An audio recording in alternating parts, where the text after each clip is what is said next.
a 13-year-old for over a crore, which is, I think, nobody really expected. Out of 10 for their auction performance, 4.5.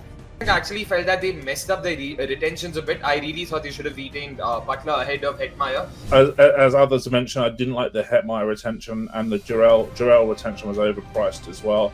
I'm not too sure of their spin reserves, that if they can afford to play every one of those. And it's the depth that they don't have with both bat and ball. So that's where I feel they'll probably struggle. No, I want to start with the other Royal team, actually, because they procured the 13-year-old for 1.1 crore, Dan, who we just spoke about. Your instant reactions to that and just the dynamics of Rajasthan Royals and the business that they've done so far. Yeah, look, I think it's obviously going to be a major talking point. Them signing a 13-year-old for over a crore, which is, I think, nobody really expected. Certainly, if that was on anyone's bingo card, then they deserve a full house for sure. But look, for me, I don't really understand the point of it, because, you know, even in a 3-year cycle, he's only going to be 16 by year 3. The chances of him playing for them over this cycle are really quite low, unless something really out of the ordinary happens. And then what happens in 3 years' time, when it's going to be potentially another mega auction and they can only retain a few people? Have they developed a player for somebody else's benefit, basically? It would be my question. Look, I don't know. I just don't see. I don't really understand it.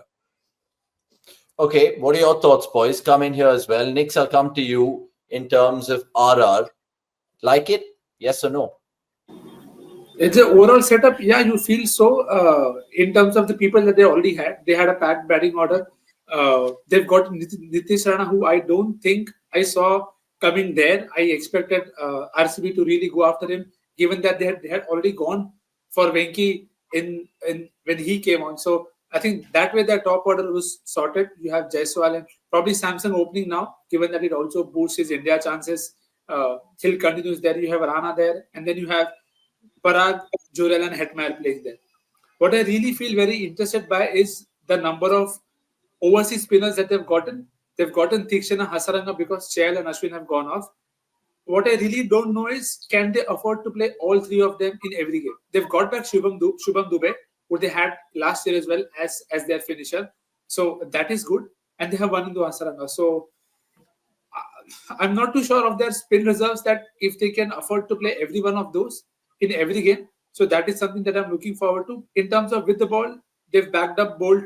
I mean, they've replaced Bolt with Farooqi. So you can assume him to take the new ball if they want to play him that way. But that makes even you question that who will be the spinner then. So because Archer is definitely playing. So Hetmeyer, Archer, Wanindu, Tikshana, they are definitely playing. So can they play Fazal? Can they play the extra spinner? I think there is some doubt for me there. Okay, interesting. Before I get Akshay's thoughts about Rajasthan Royals, guys, any RR fans in the house, Super Royals, all you boys, get your comments in right now, because we're going to just talk about them and also construct a possibly good 11. Essentially, I know we've all kind of been preempting this permutations, combinations, but now with Dan in the house, I think we can have that expert touch on it as well. My quick 2 pence on RR, Akshay, before you just have your say. Like we were discussing in the watch along, top 5 are potentially all the Indian big boys, right? Your Jaiswal, your Samson. Now they got Rana there. They have Parag and Jurel, like you mentioned. And then it's that Hetmeyer, Hasaranga. Are you playing Tikshana in a ground like Savai Mansingh? Only time will tell. They did do some business just now, the 13-year-old, which comes to mind. And then you look at even some of the bowling resources that they have in Tushar, Deshpande, Akash, Madhwal. Can you predict an RR 11 now compared to the last 2 hours ago, like we were doing in the watch along?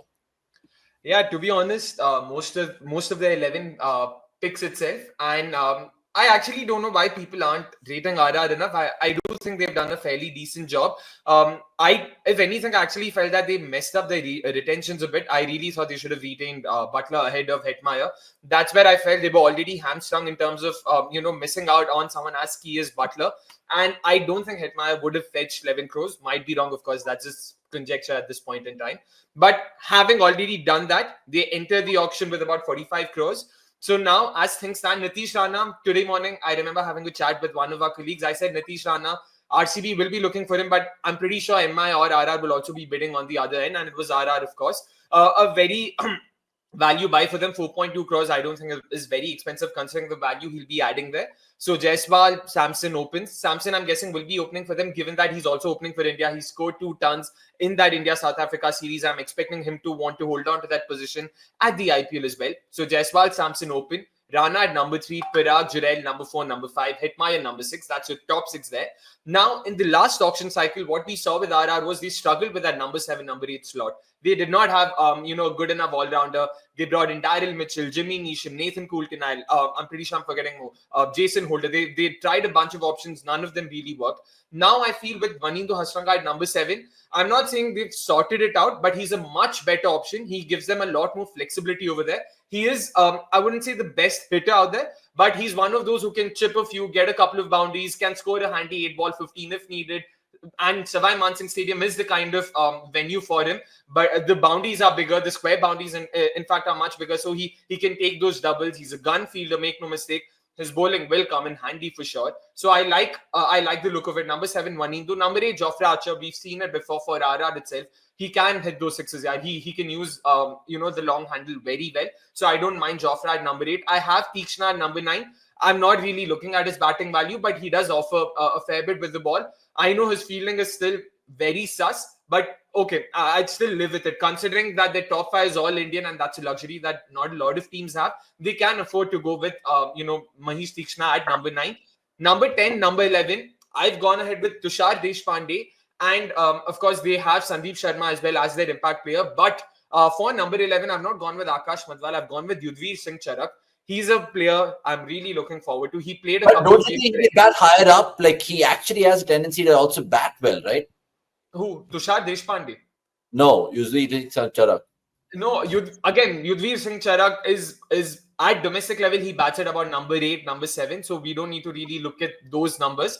As a bowler, he offers something very unique. He's a tall, lanky fellow. He's got a high arm release as well. If you remember a couple of games that he played for LSG in 2023, he's got a good Yorker from there. Like it's not something we see often with Indians. He's very tall. He's about 6'4", 6'5", if I'm not wrong. So I like the look of it. He'll add a different dimension to the RR bowling attack. I wouldn't necessarily go with Madhwal.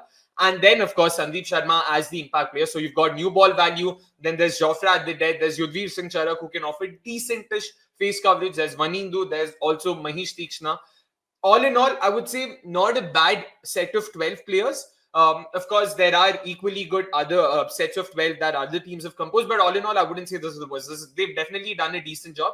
And they're not as bad as some people are making them out to be. So I'm going to ask all you guys this, including Dan. How much do you guys rate RR's business today? So give me a number on 10 and give me hypothetically where they'll finish on the table. I know still early days and stuff like that, but just based on what's on paper right now. Akshay, with you really quickly because you just finished your synopsis. On 10, how much would you rate their business and where will they finish? I mean, it's hard because I would say about 8.25. I'll go very precise. 8.25 on 10. And where will they finish? Oh man, that's really tricky. I'm just trying to think of all the other sides and also keep my RCB bias in check. I'll say number 4, number 5, somewhere there. 4 or 5. 5. I'll go with top 5, not top 4. Not top 4.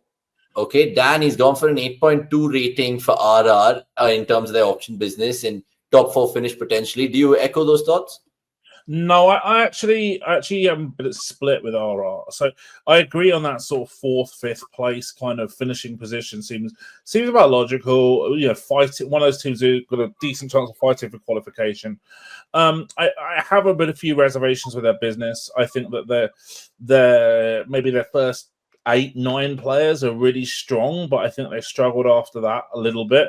I think they're going to be a team that really needs to get their first 11 or first 12 out as often as possible. I'm a little bit concerned about potentially if they lose early wickets, could they have a pedestrian kind of middle order a little bit?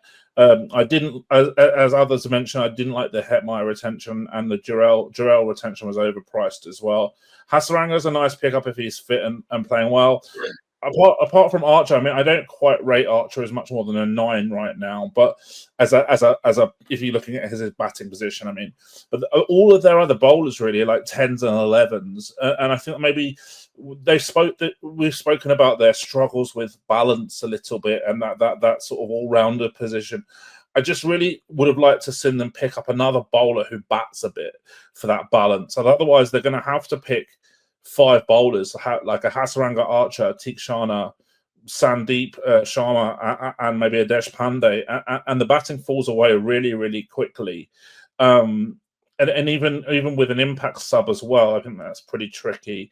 I think you'd want to have a little bit more than that. So look, but the good thing for them is obviously with Jaiswal, with Samson, Parag now coming through really, really nicely as well, is that their retentions were the players that they retain are good players, so they can afford to have a reasonably poor auction and still be in the frame for qualification. They've still got 8 slots left, I think, and they've only got 2.4 crore to spend. So they really are fighting in the bargain basement now to even get a squad together. Look, I think they're up there as a competitor, but I just think they could have done a much better job. And spending, they've overspent a little bit on some players, and it's really come to bite them towards this back end of the auction. So how much are you giving them in terms of numbers? Come on. Out of 10 for their auction performance, 4.5. Lovely. And do they make the top 4? Fighting, one of those teams that I think are fighting for third, fourth, fifth kind of thing. So they've got a chance. Okay, interesting. Despite the shambles that they've done in Jeddah, you still reckon a top 4. Nick, sir, your rating and your prediction for RR's finish, sir. Yeah, I think they'll just miss out on the playoff purely from the point of the depth that they don't have, and it's the depth that they don't have with both bat and ball. So that's where I feel they'll probably struggle. The players are okay. I mean, Dan is the divide is such that one is gone for 8 and the other is gone for 4. So it's a split up. In that sense, I would just be neutral and give them 5. From the point of view that they knew they had to take an all-rounder, but still they have not gone on and done that. But what I still feel is every time they've picked an all-rounder very late in the auction, whether it was Corbin Bosch, Jason Holder, Jimmy Neesham, it's always been the last guy. I remember they picked Joe Root also, if I'm not wrong, in an accelerated auction, very end. So maybe that is something that may come up now, but they don't have the money for that. So it'll have to be a really specific pick for them to come good. So similar thoughts, probably 5th or 6th.